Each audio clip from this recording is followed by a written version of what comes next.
Sunbit সব দিবে সামাল। সানবিট ম্যাজিক প্রেস ডিশওয়াশিং এর মাথা ঘোরানো সলিউশন।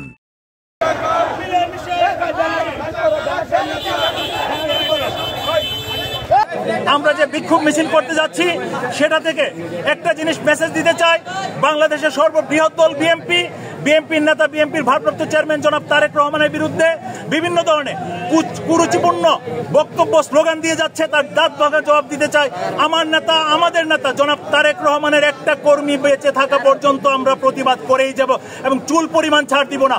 আজকে দেখেন নতুন ভাবে মব জাস্টিসের নামে ষড়যন্ত্র তৈরি করে বাংলাদেশের মানুষকে দ্বিধা বিভক্তি করে দিতে যাচ্ছে একটা চক্র। আমরা মনে করি সেই চক্রটা বাংলাদেশে যারা কাজ করছে তারা বিগত যে স্বৈরাচার ছিল শেখ হাসিনার দালাল, এবং এরা চাচ্ছে বাংলাদেশে একটা ঘোলাপ পরিবেশ সৃষ্টি করে আবার যেন শেখ হাসিনাকে পুনর্বাসন করতে পারে, সেই চেষ্টা নিয়ে তারা তাদের কাজ চালিয়ে যাচ্ছে। আমরা বলতে চাই, আমরা যারা জিয়ার সৈনিক আছি, আমরা ইনশাল্লাহ বাংলাদেশের বিরুদ্ধে কোনো ধরনের ষড়যন্ত্র আমরা হতে দিব না এবং আমরা রুখে দিব।